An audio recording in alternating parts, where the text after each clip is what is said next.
All right, it appears that I am live. If you see me, comment, wave, say hi. It is 7 o'clock now. If you tune in and can see me, comment your name, comment where you're tuning in from. That would be amazing. It looks like people are coming in. Yay! Awesome. So I am going to X out of YouTube here so that way it doesn't conflict. Okay, cool. Yay! I'm seeing people. Yay! I'm seeing, okay, awesome. We're ready to go, people. I am so excited. So let me open up things over here. Perfect. Laurel, Tiffany, Gina, Amy, Celeste. Oh my goodness, I'm so excited to see you guys. Thank you for tuning in. It has been a day. Sarah, oh my goodness. I have people from Maryland, people from Australia, people from Pennsylvania, people from North Carolina. Love it. Keep sending in your comments. It is so amazing to see your names pop up on this screen. So back in early March, before the thing that shall not be named came into all of our lives, today was going to be at this amazing indie store close to me, and I was going to be on a stage, and it was going to be this big gathering. You know, I was going to publicize it everywhere.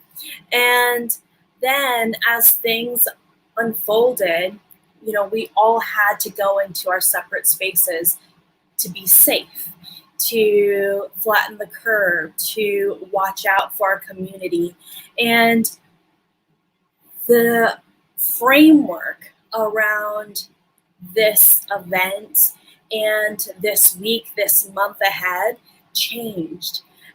And yet, I can't imagine it to be more suited because hi, Emily, Monica, Hazma, Elizabeth, Brian. Oh my goodness, so wonderful to see you guys.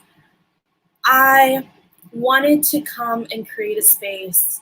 This book has always been about community. This book has always been about intimacy. It's always been about quiet moments. And so this launch is really about the quiet moment of letting this book be surrendered to the world. It's no longer mine. It's the readers, it's the people who pick it up, it's people who share it. And that is a monumental moment. And the thing that has impacted me the most is when people send me messages. They send me messages about how they have seen themselves in Ellie's story, how they have struggled with similar things, and how the story is so honest to the experience, which can be devastating and difficult. But at the same time, there is hope. There is hope in those places. There's hope in those quiet moments. There's hope in those quiet choices that no one will ever witness, where you reclaim a bit of yourself back, your power back, your independence back. And I think that right now, this book, A Breath Too Late, has been in my heart. I wrote the first page back in 2013. And now here it is, a physical book in the world that has had an amazing team to bring it into the world, that has had so many advocates and supporters, who has had so many readers at this point, that it's just been a phenomenal and humbling experience. And I'm so grateful. Michael, Sherry, Melissa, Amy, Azadeh. Oh my gosh, it's so amazing to see all of you. So I am here to celebrate. I'm here to celebrate with all of you that we made it and that this is a moment that we really need to just sit and acknowledge. And if you have been following me on Instagram, or if you're a part of the Facebook event, I've been putting posts all day about not so much about the book, but about you, about what gives you hope, what are you proud of, what are your dreams. And I am just going to scroll through some of them because such phenomenal answers. You know, when we talk about hope, people talked about their children, they talked about flowering plants, they talked about their family, they talked about seeing people be kind to each other. And there were some recurring themes, and it was so beautiful to witness. And I think that is so important to be able to say, even in uncertain times, that there is hope here. And that is what you guys were showing me. You guys also commented on what is a dream you have. And so many of you talked about wanting to write a book and publish a book, which made me really excited.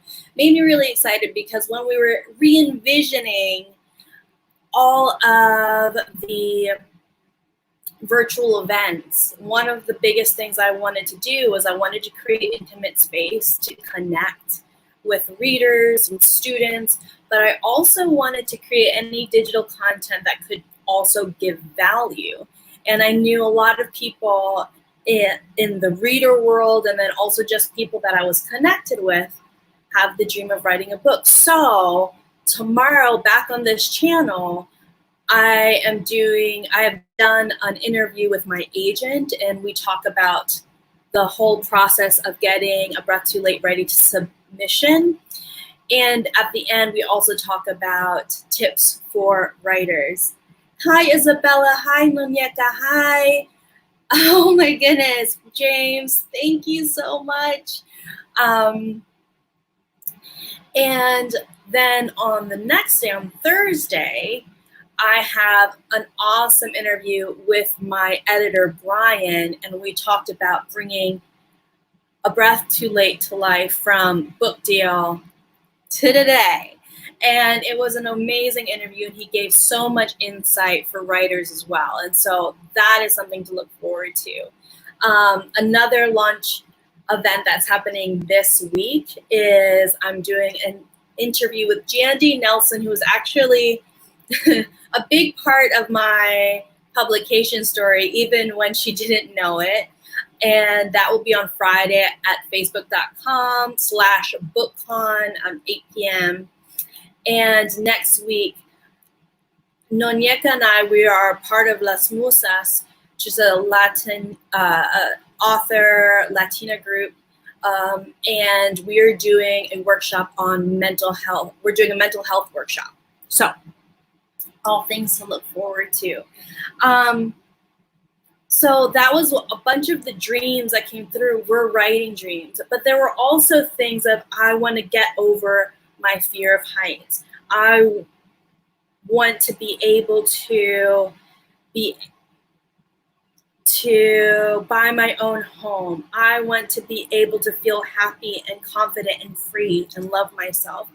And I think that our life is so full of dreams that we often think we're unworthy of, or that are unavailable to us for some reason. And it has always been my mission to be ferocious in my hope, to be ferocious in my belief that we can be and have what we want most. And it can feel scary and overwhelming, but there is nothing in us that is unworthy of it. We are always worthy. And we're home in quarantine, so you'll hear my baby squealing. You'll probably hear my husband talking. We're going to plow right through. Joy always. So I just wanted to say that A Breath Too Late it's a tragic story. It is a heartbreaking story. It is a difficult story for many reasons. It is grappling with suicide. It is grappling with depression. It is grappling with domestic violence. But the real tragedy of the story is from the very beginning, from the very first page, we know that Ellie has died. And the rest of the book is her piecing together the memories that led up to that moment. And we see the pain and we see the hope. But the tragedy is that those possibilities that existed for her, those possibilities that she didn't even realize that were there, she no longer has because she is gone. And when I wrote A Breath Too Late, I wrote it over the course of days. The first draft, which was ugly and messy and so imperfect, but it was such a raw outpouring of all the things at that time that I didn't have the strength to say, all the memories that I couldn't face, all of the things that I grappled with. And my fear, or the thing that created such urgency as I was writing, is knowing that every single day we lose someone to suicide. Every single minute there is that tragic loss. And if I could do anything with this story, is to let people be a witness of the moments, those possibilities that they often cannot see, that hope that is in the darkness, so that they will hold on just a little longer. They will hold on to be witness of the life that is unfolding, and that their life matters. And I am so grateful that the people that came and found this book with me, my agent, my editor, my team, the readers that have all just given so much to the book itself, that they believed in that mission too, that hope was worth fighting for, that we could be ferocious in it, that we could be warriors for it. And I'm going to read to you just just really short piece. And I'm also going to just explain the structure of the book for a minute. So, in A Breath Too Late, the book is structured in a way that every chapter is a letter. The first chapter is a letter to death. The last chapter is a letter to life. And in between those two, there's letters to Mama, there is letters to her father, there's letters to her best friend, there's letters to words, there are letters to magic, there are letters to the flyer in her locker, there are letters to her depression. And I did this for a number of reasons. One is because I wanted people, the readers, to be able to know that when we read it, it says you. It's like all written to you, the letters. And so when there's a reading of it, there's this intimacy. But the reason why I created it that way is because I wanted readers to know that they can be anyone in someone else's story, and they can be anyone in their own. And I also did it because, from a therapeutic standpoint, Depression is something people grapple with. It is something people wrestle with, but it is not something that they are. That it is not them. It is not them in totality. And so it is an example, it is a modeling of addressing your depression directly. Some of the lines from the letters to depression have come from my own journals. It is something that has been so useful to me in finding my ground, finding my center. And so I wanted to read you one of the letters. Depression. You were a tricky thing. I wanted to be able to scrub you clean and make you shiny so you didn't feel like you were rotting inside of me. I wanted to throw my weight behind you and tip you off the earth. I wanted to slam my door in your face when you came calling. Sometimes when I felt strong, I did. I threw you into the basement. I screamed you into submission. I tricked you into the closet. I prettied you up and pretended that everything was all right. But when you hit and I was unprepared or was already teetering on unsteady legs, I didn't have the lungs to yell or the weight to shove or the energy to pretend. You just swept me up and away, so far away. You nibbled on my fingertips and haunted my peripheral vision like a ghost with unfinished business, and that business was me. You hadn't won, and you like to win. That's why I make worlds in ink, so I can sweep myself away and wish and dream and make believe, and it will feel real for just enough time to let me build up strength again so I can face you and win. And when I write my essay for Columbia, I write all our secrets because on the page, you can't break me.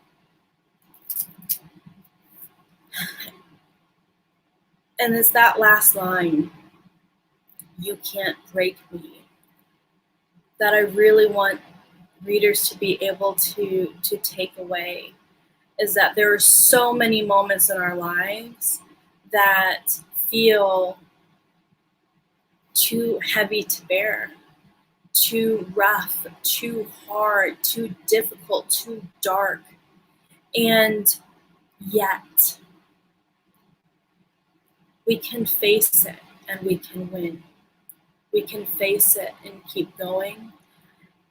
But it requires honesty, it requires awareness, it requires support. And I believe this book is best read in community. I believe it's best read with others, so that way there's a way to unpack and process the things that come up for you, for us. And so one of the ways that I want to make sure there is safe space for people is at the end of the month of May. May is Mental Health Awareness Month, which I will be sharing a lot of my own mental health journey over the course of the month on my Instagram page, that there will be an open book chat with me at the end of the month on the 28th at 7 p.m. back here on YouTube. And it's for students, it's for teachers, it is spoilery. We can talk about everything within the book, but we're also going to talk about activities and resources for suicide prevention, for staying safe in homes that are unsafe. It's for finding the resources that we need to be supportive of each other. And I just want to make sure, that anyone who needs that has it. But if you are a teacher, parent, I highly suggest that you read it with your young people and that you open up the conversation, because that's what stories are. Stories are a portal to be able to have those difficult conversations in a way that is meaningful, in a way that can feel honest and feel true. And one of the most impactful messages I have gotten as a writer with this story is people saying that they felt seen by it. And I've written guest posts and I've been on podcasts in the last few weeks. And the biggest thing is it is such a human thing to want to be witnessed. It is such a human thing to want to be seen. And yet with mental health issues and issues of domestic violence, they're so shrouded in silence and shame that they are forced into isolation. And right now, being in isolation because of the pandemic, those issues are more important to see and recognize and support in dismantling than ever. It is so important that we allow space for stories like this to exist, because it allows people with stories like this to know that they matter, that their stories have space and are worthy of being seen and of being shared. And I really couldn't ask for more than that. That is my greatest ambition with this story, is that we can be all here together, supporting each other, celebrating each other, honoring each other, acknowledging each other. And it brought me so much joy to go through my Facebook events page and on each Instagram thread and see your responses, because some things were people shared such big dreams, people shared such vulnerable moments, and that is glorious. So it's been an honor to witness all of you today.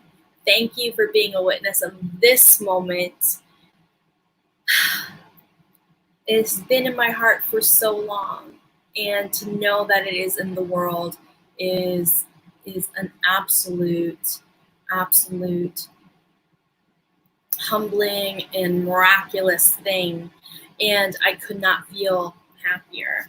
I am open to questions if you have them, but like I said, there's going to be lots of writer questions that will be answered in the next couple days back here on YouTube. Thank you for being here. Thank you, mi vida, Jessie, Emily, Tiffany, Adina, and then we have some blog pages here too. You guys are amazing. I also have winners to announce, so don't run away yet. I am so excited. So, because I did it on the Facebook events page and on Instagram, we're doubling up the prizes. All right. So these are some of the things that we have. One, I'm giving 2 books away today, and I will share them. I'm going to sign the inside. I also want to share something that many of you won't know until you've read the book how amazing it is. But there is this beautiful gold ink on the spine and this gorgeous origami bird stamped on the cover. When you read it, you can cry with me. My team at Holtz McMillan, my designer, Katie, everyone, they just have created such a beautiful, beautiful package with this book. And so I also want to share other giveaways. The hardcover book will come with these, but also there were other giveaways that were of signed bookmark. Whew. So pretty, but I love this part, you guys. Oh, I love it. And then these wristbands. Where's the camera? There we go. So here we go. Names of people. I am also I want to say thank you, Isabella. Thank you, Cece. Thank you, Pages. You all are, there's so many comments, and I'm sure I'm missing some of them, but I'm so grateful. I'm so grateful to each of you. So, winners of the hardcover and wristband and bookmark are Bridget Mars and Jessica Mintzmeyer. So I will contact each of you separately so that way, in case you missed this, you will not miss out on the book. Now, also for the wristband and the bookmark. So there's 3 on Instagram and 3 on Facebook. So I will be reaching out to the real names of these people on Instagram. Pages and Pigs, Winter Girl 420, Chai Loves Books are all Instagram. And then Angel Wallace, Carissa West, and Kate Abbott are winners from Facebook. So I will contact each of you, and I am just so excited. I'm so excited. And thank you, James. And thank you, Laura. Laura, I have known in the writing world for years. And I want to screenshot and save all of this and hold it close to my heart forever and ever and ever. I want to leave you with one last reading. It is short. It's actually, I'm going to do a mashup of 2. One, if you've watched the videos, they will be, is there a way to buy a signed copy of the book? So, at this moment, a signed copy I'm not sure exactly how to do that. I can circle back and find out. But I did today just get book plates. So if you've ordered from an independent bookstore, you can email me at hello@rockycallen.com with the proof of purchase from the independent bookstore, and I can send you a book plate. And anything else? Crying already. I've been crying. Weekend full of tears. Day full of tears. Thank you everybody. And we can keep this rolling, but I think that I'm going to read this. Is there a way we can buy the super cool swag that you're giving away? I'll think about it because I love this swag. I actually want to create way more swag that I've started to create for myself. And so at some point I will share that for sure.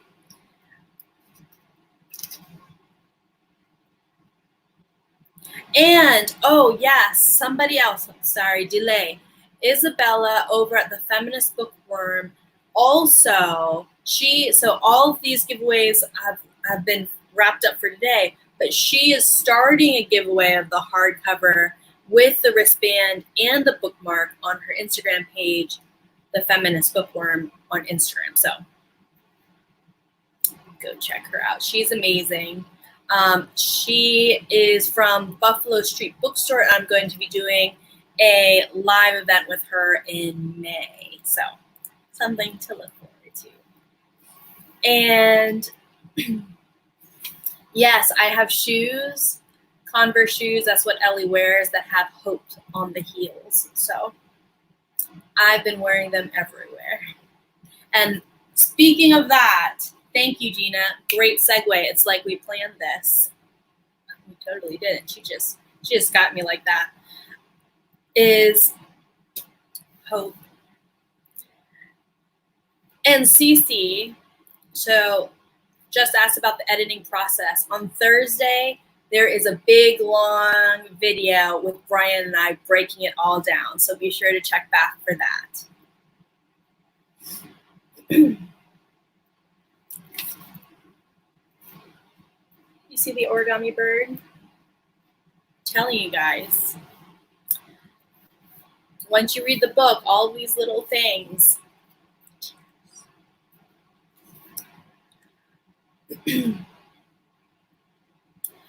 Hope can't be a hollow wish or dream. It needs to be filled, levied, brimming over with intention and action and belief and reaching, stretching until your muscles ache because you want it that damn much, and you won't stop reaching until you hold it, until it's yours. Life. You're broken, often ugly, and always too much. But you also hid promises in pockets, tucked hope under mattresses, and crammed 1,000 perfect moments between the shards of sharp and treacherous ones. I'm sorry I'd forgotten them. I'm sorry I didn't even see. And a breath too late, I realized I loved you.